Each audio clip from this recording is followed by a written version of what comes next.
सुबह don news में publish हुआ था कि पाकिस्तान ने अफ़गान जो रेफ्यूजीज़ हैं उनको डिपोर्ट करना शुरू कर दिया है और 2 अफराद जो हैं वो कंटेनर के उल्टा होने से, जो हमारे सामान के जो कंटेनर्स होते हैं उसमें उनको भर भर के डाला जा रहा है और बॉर्डर्स के पास जाके छोड़ा जा रहा है।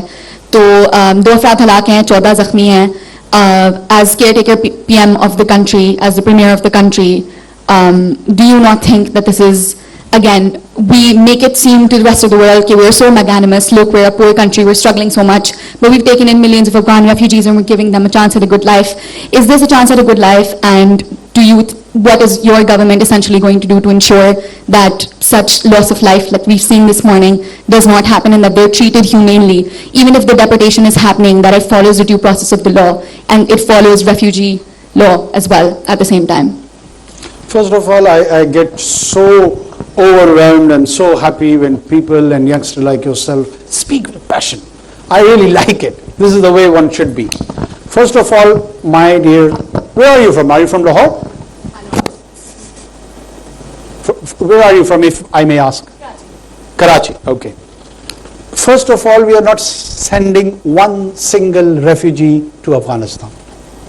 This is the biggest skewed presentation of our policy, which I keep repeatedly explaining to the people in my cabinet, outside the cabinet, on the TV, and give it to her. I have to explain it to her like I do it to my cabinet colleagues. There are around 5 million Afghans on this soil for last 50 years, or 40 or 45 years. And there are 3 categories of those people. The one is registered Afghan refugee, whom we have got obligation according to 1951 Geneva Convention, which by the way was the product of Holocaust, and it was during, not during post-Second World War, when the Holocaust was happening in Germany, the Jews were running away and they were trying to have asylum in different parts of the world. This 1951 Geneva Convention was designed by League of Nations and then adopted by United Nations. We are, by the way, not signatory to that convention. Pakistan is a state. Let me clarify that too. Without a signatory, we have entertained those refugees for 40-45 years.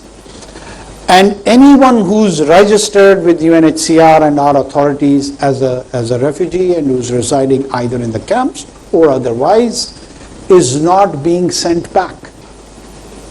This is not what we are doing.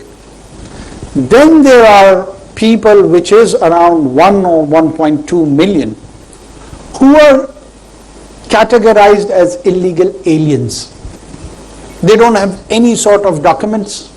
They don't have travel documents. They either are here, we don't know, maybe leading a prayer in a mosque, or engaging with a terrorist, or maybe with a drug lord, or maybe contributing as a nurse in some hospital. They're both categories, good and bad both. But we are not visible to that. We don't know. I don't know whether you are a good student or you are a student. That's all I know. So in my system, I don't have visibility on them, and there is a need which all the countries around the world do, including Afghanistan. If you attempt and if you try to go there without documents, without Pakistani passport, you will see what kind of experiment you get over there. They don't allow entry without documents. You have to have a visa, a travel document, but for them, they want to have it all free. So what we have done here, that we are trying to bring them into a system, and all these illegal aliens, phase-wise, we are sending them back, encouraging them to go voluntarily, or otherwise send them back. According to the law, there is law, Foreign Act is there, which empowers us that we send back any foreigner or alien who is not into our lawful system. Once they go back, they have all the right to come back. They are not perpetually banned from entering into Pakistan. If they want to come back, they should issue a travel document from their own country, go to our mission, get a visa from there, whether they want to come for studies, for business, for any other purpose, just tourist visa, whatever, they definitely can come. But we need a regulated moment and regime with our neighbor. We should have done it earlier. We are late, but we're going to do it now. Sir, I absolutely agree. There needs to be, a documentation of all the citizens of Pakistan, and we obviously cannot proceed without having Nadra cards, without having CNICs, all of that. They also cannot then access the healthcare system and other provisions. I completely agree with you there. What we saw this morning was people being loaded into cargo trucks, and I don't know if you would want to deny the Dawn news report as completely false, in which circumstance this conversation would not be happening. But 2 people have died in the legal process of deportation that is happening. Some 90,000 people have been killed in this country, while some sort of role of such individuals has been identified and concluded by the authorities in this country.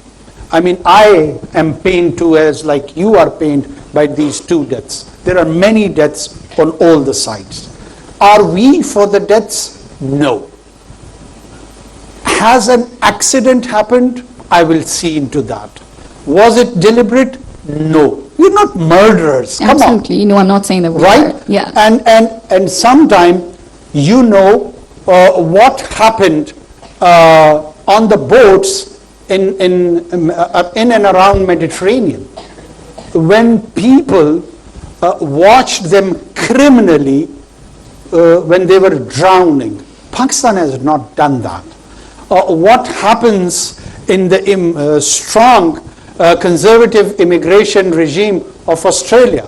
They created islands where they do not allow anyone to come to their shores and take advantage of their asylum laws. So what we are doing over here, this morning I had a cabinet meeting in which I think so there would be few who were sitting there, that we have to ensure the dignity of the people, because they would be vulnerable, they would be women, they would be children, and we cannot give license to our own either police agencies or other state agencies to take advantage of these vulnerable groups.